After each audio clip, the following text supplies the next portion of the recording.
মুসলমান ভাইরে আমার, এই যে মসজিদটা ধ্বংস করে দেওয়া হলো, মসজিদের ভিতরে আল্লাহর নামের পরিবর্তে রামের নাম শুরু হলো, পবিত্র জায়গাটাকে অপবিত্র বানায় দেওয়া হলো।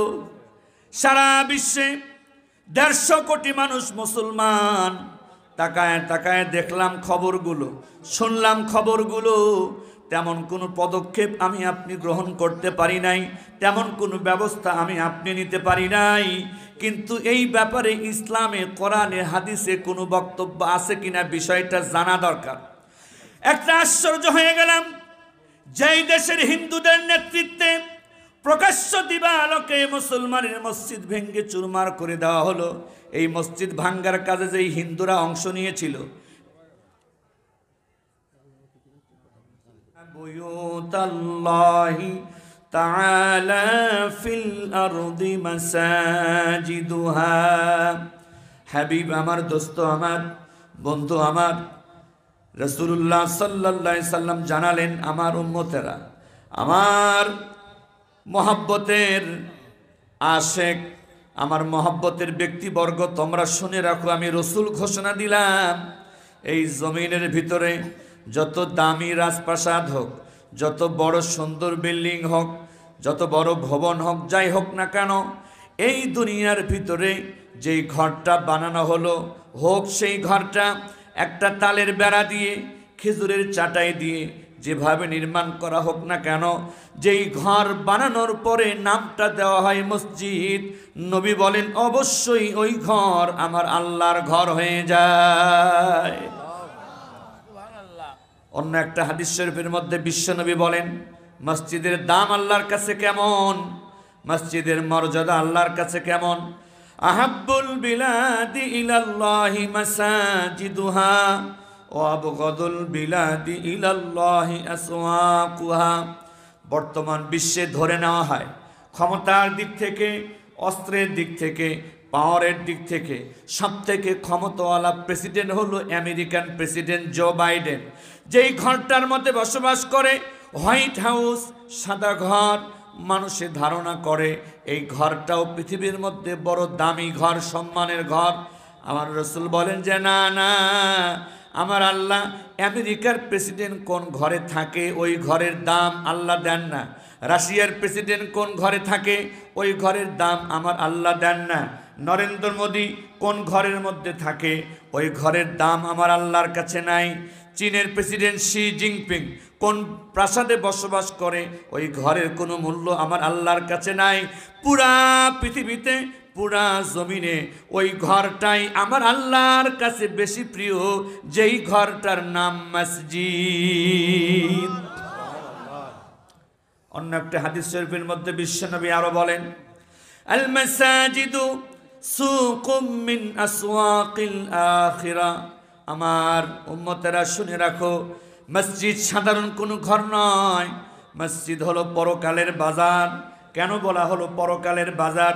দুনিয়ার বাজারে গেলে যার কাপড়ের দরকার সে কাপড় পেয়ে যায়, দুনিয়ার বাজারে গেলে যার মাছ দরকার মাছ পেয়ে যায়, দুনিয়ার বাজারে গেলে যার অন্য অন্য আসবাবপত্র দরকার পেয়ে যায়, দুনিয়ার বাজারে গেলে যেমন দুনিয়া পাওয়া যায়, মসজিদ পরকালের বাজার, মসজিদে গেলে লোকটা পরকাল পেয়ে যায়। আল্লাহ রসুল বলেন, এখানেই শেষ নয়, মান দাখালাহা কানা দাইফাল লিল্লাহ। যে ব্যক্তি মসজিদ নামের ঘরে প্রবেশ করে, মসজিদ নামের ঘরে ঢুকে যায়, লোকটা গরিব নাকি লোকটা ধনী, চেহারা ফর্সা নাকি চেহারা কালো, সে কি নেতা নেত্রী নাকি সাধারণ জনগণ, দেখার টাইম নাই, সুযোগ নাই। আল্লাহর হাবিব বলেন, যখনই কোনো ব্যক্তি মসজিদে প্রবেশ করে, সঙ্গে সঙ্গে ওই লোকটা আমার আল্লাহর অতিথি আর মেহমান হয়ে যায়। কাউকে যদি বাংলাদেশের প্রধানমন্ত্রী শেখ হাসিনার পক্ষ থেকে চিঠি দেওয়া হয়, মাননীয় প্রধানমন্ত্রীর পক্ষ থেকে আপনার দাওয়াত, আগামী শুক্রবারে তার বঙ্গভবনে আপনি স্পেশাল গেস্ট মেহমান, এই দাওয়াত যদি আমগো এলাকার কোনো আতি নেতা, পাতি নেতা, সাও নেতা, বাচ্চা নেতা কারো কাছে যদি আসে, প্রধানমন্ত্রীর পক্ষ থেকে দাওয়াত, এই নেতার লুঙ্গি সাথে আছে কি নাই টের পাবে না। কথা কয় না কেন? গবেষণা, কোন শার্টটা গায়ে দিয়ে যাব, কোন প্যান্টটা পরিধান করে যাব, কোন জুতাটা পরিধান করে যাব, টেনশনে ঘুম নাই। হায় হায় হায়, প্রধানমন্ত্রী দিছে আমারে চিঠি। মুসলমান ভাইরে আমার, আর আল্লাহর হাবিব বলেন, আমার উম্মতেরা, কত সৌভাগ্যের কথা, কত মর্যাদার কথা, কত সম্মানের কথা।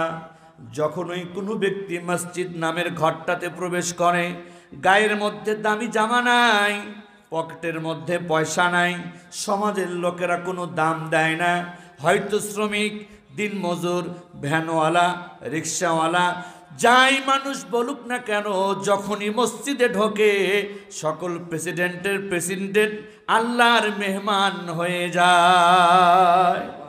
মুসলমান ভাইরে আমার, দুনিয়ার কোনো মানুষের ঘরে মেহমান হলে ভালো জায়গায় বসতে দেয়, সাধ্য অনুযায়ী ভালো খাবার খাওয়ায়।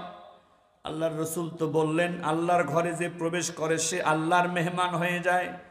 আল্লাহকে, সকল প্রধানমন্ত্রীর ক্ষমতা যদি এক জায়গায় করা হয়, সকল প্রেসিডেন্টের সম্মান যদি এক জায়গায় করা হয়, আল্লাহ তো সেই প্রেসিডেন্ট, সেই প্রধানমন্ত্রী যার সম্মানের 100 ভাগের 1 ভাগও দুনিয়ার সকল প্রেসিডেন্ট আর প্রধানমন্ত্রী মিলে হতে পারবে না। তাহলে সেই আল্লাহর ঘর মসজিদ, আর সেই আল্লাহর ঘরে প্রবেশ করার কারণে আমরা হলাম মেহমান।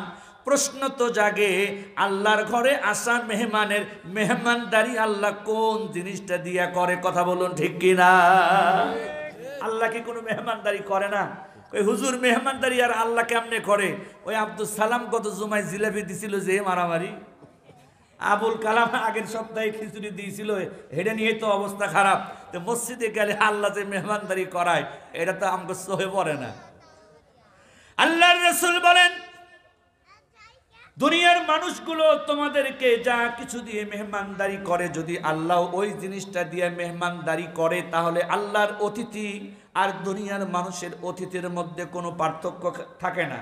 দুনিয়ার মানুষ মেহমানরা মাছ খাওয়ায়, আল্লাহ যদি মসজিদে আসা লোকটারে মাছ খাওয়ায়, তাহলে তো মেহমানদারির মধ্যে কোনো পার্থক্য থাকলো না।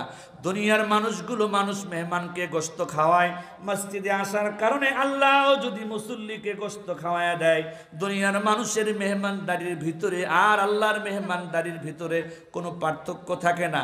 আল্লাহর হাবিব বলেন, আমার উম্মতেরা চিন্তার কোনো কারণ নাই, চোখে দেখো আর না দেখো, আমি নবী বলে দিলাম, মসজিদে আসার লোকটা আল্লাহর মেহমান, আর ওই মেহমান এত সম্মানিত, এত মর্যাদার অধিকারী।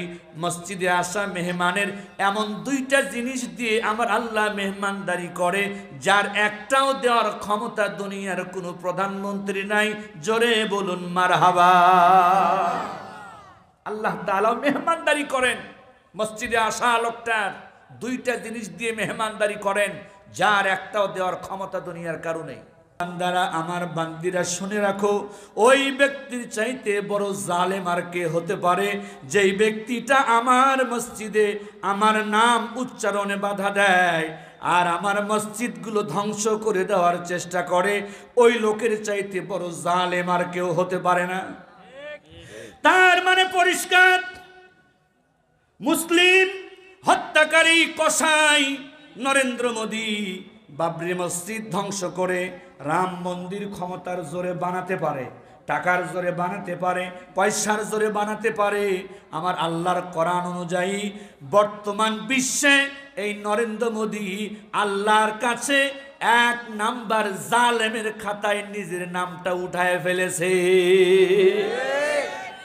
আল্লাহ তাআলা বলেন, না না, কেউ আমার ঘর ধ্বংস করবে, আমার ঘরে আমার নাম বলতে বাধা দিবে, আমার ইবাদতে বাধা দিবে, আর আমি তাকে কিছু করব না, এমন নয়। লাহুম ফিদ দুনিয়া খিজিয়ু ওয়া লাহুম ফিল আখিরাতি আযাবুন আযীম। আমার ঘরে আমার নাম উচ্চারণে যে বাধা দেয়, আমার ঘর ধ্বংস করার জন্য যে চেষ্টা করে, 2টা করুণ পরিণতি হবে। 1 নাম্বার করুণ পরিণতি হলো, অবশ্যই এই দুনিয়াতেই ওই জালেমটাকে আমি আল্লাহ অপমানিত আর লাঞ্ছিত করে ছাড়ব। আল্লাহ তাআলা দুইভাবে বেইজ্জতি করেন, একটা শারীরিকভাবে আর একটা মানসিকভাবে। কয়ভাবে বেইজ্জতি করেন? মানসিকভাবে। কিভাবে? ইতিমধ্যেই মানসিকভাবে বেইজ্জতি হওয়া শুরু হয়েছে।